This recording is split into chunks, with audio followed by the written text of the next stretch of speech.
Halo, selamat pagi teman-teman. Maafkan saya telat ya. Saya tadi menulis bahwa saya akan live jam 10, tapi ternyata saya lalai untuk melihat waktunya, ternyata udah lewat 10 menit. Nggak apa ya, saya minta maaf.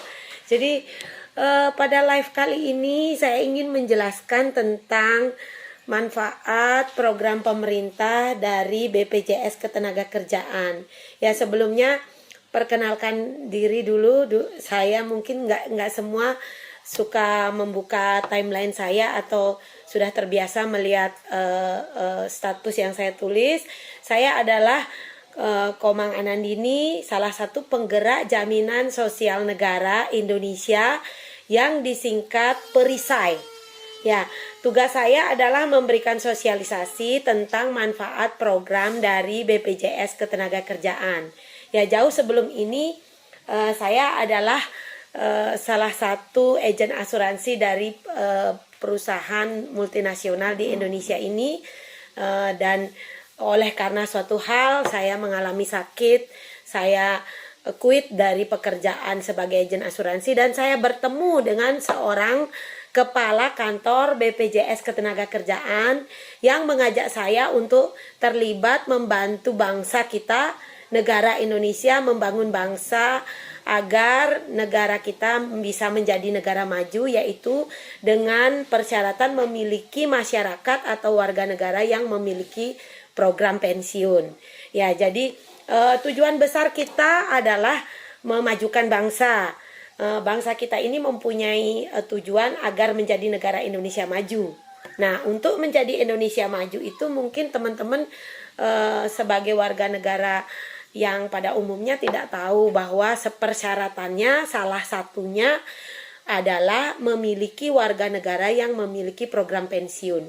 Nah, kalau seperti itu, maka itu sebabnya pemerintah kita menyelenggarakan suatu program jaminan sosial di mana bisa diikuti oleh setiap lapisan warga negara agar bisa memiliki program pensiun. Nah, yang paling penting dari bagaimana detailnya manfaat program jaminan sosial negara yang diselenggarakan oleh jaminan yang oleh BPJS Ketenagakerjaan ini, mungkin Bapak Ibu bisa nonton total semuanya di YouTube saya. Tapi saya ingin ceritakan sekarang ini ada fenomena yang kurang dimengerti oleh masyarakat yang menyebabkan masyarakat mungkin menarik jaminan hari tuanya.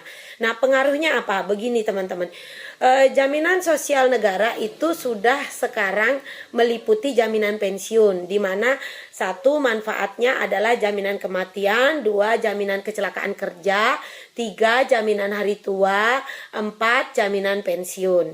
Nah, kesalahpahaman ini mungkin mengenai jaminan hari tuanya. Kenapa? Karena untuk jaminan hari tua itu memang disebutkan boleh ditarik. Ya, itu sebabnya sekarang ketika pandemi di mana banyak pekerja di PHK, itu banyak yang menarik program jaminan hari tuanya, saldonya.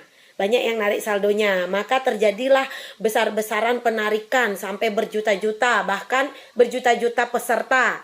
Bahkan kalau di total itu sampai triliunan dana yang ditarik. Nah, ternyata pengaruhnya nanti kalau teman-teman semua menarik jaminan hari tuanya, saldonya, sehingga sampai semuanya ditarik menjadi quit, menjadi tutup, saldonya tidak ada, itu menyebabkan nanti pengaruhnya teman-teman akan tidak mendapat jaminan pensiunnya kalau pada saat kepesertaan berikutnya tidak mencapai 15 tahun lagi.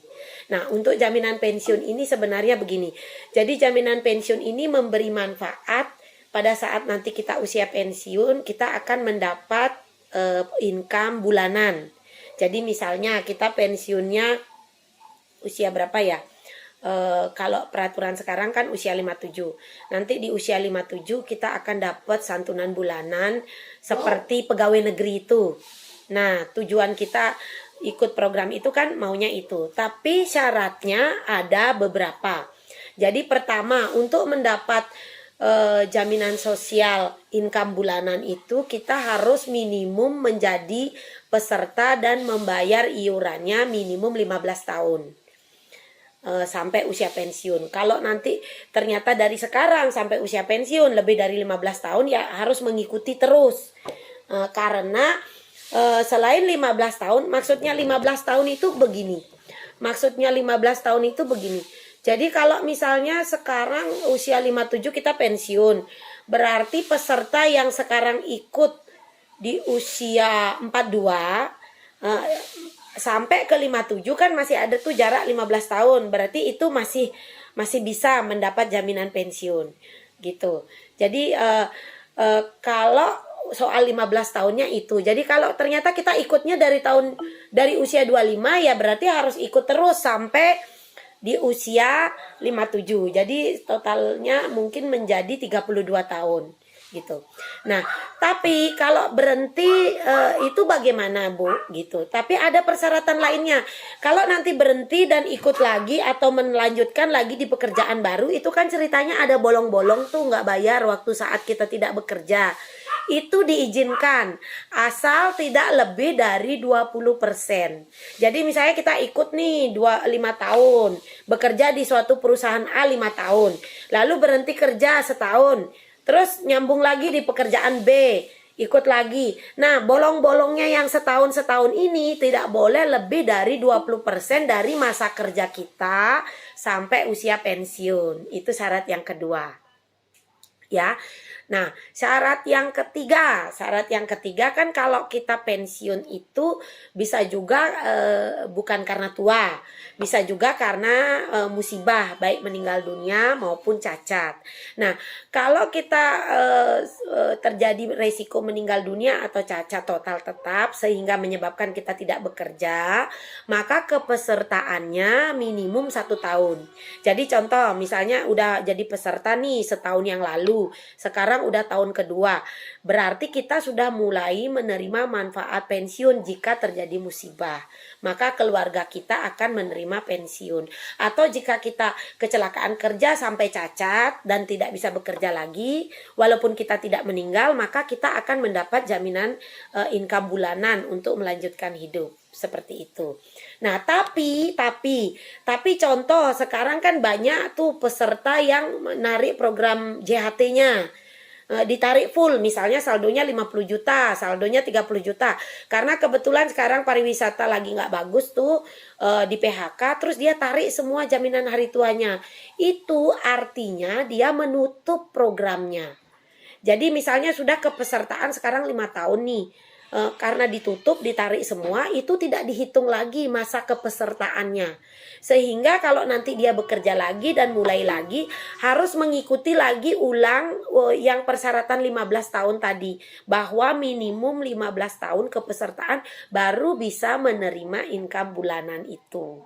Nah, kalau begitu bagaimana, Bu? Sedangkan waktu saya narik JHT itu saldo pensiun saya saldo pensiunnya nggak hilang, saldo pensiunnya dipegang oleh pemerintah. Nanti di usia pensiun akan boleh diambil, akan dapat surat dari pemerintah bahwa ada saldo pensiunnya, jadi akan diterima lamsam, nggak dapat lagi santunan bulanan, kecuali kita ikut dipekerjakan lagi dan 15 tahun masanya sampai sebelum usia pensiun kita udah bayar lagi gitu. Jadi hati-hati ya teman-teman semua, jangan sampai salah mengerti karena waktu diinformasikan bahwa JHT ini bisa diambil, memang betul bisa, tapi akan berpengaruh ke jaminan pensiunnya.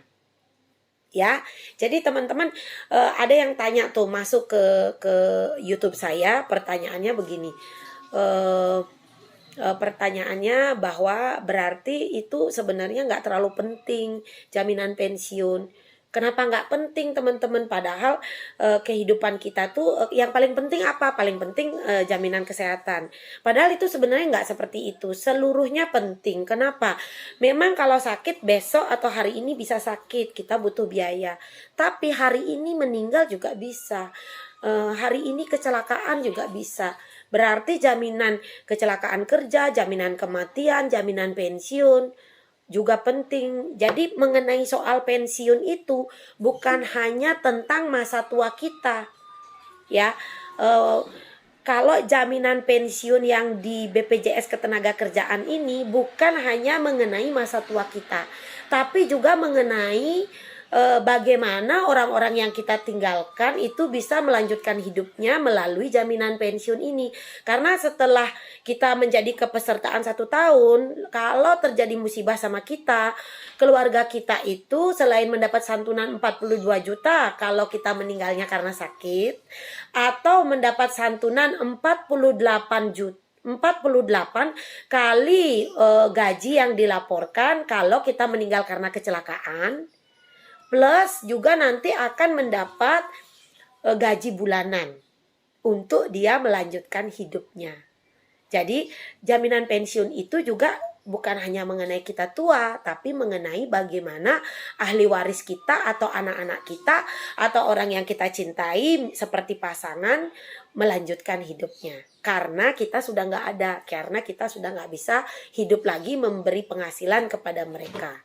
Jadi begitu teman-teman ya. Mudah-mudahan pencerahan saya ini berguna, bermanfaat bagi teman-teman semua.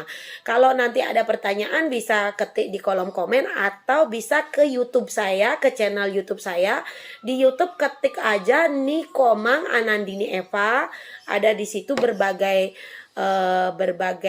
film yang saya sudah simpan untuk bisa memberi penjelasan kepada teman-teman tentang keseluruhan manfaat program BPJS Ketenagakerjaan.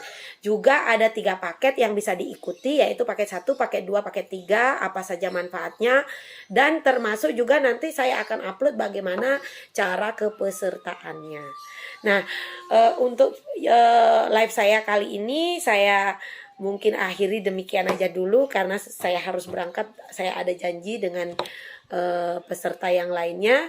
Terima kasih atas perhatiannya. Semoga video saya ini bermanfaat. Sampai jumpa. Salam Indonesia Maju dan Better Life with MCI.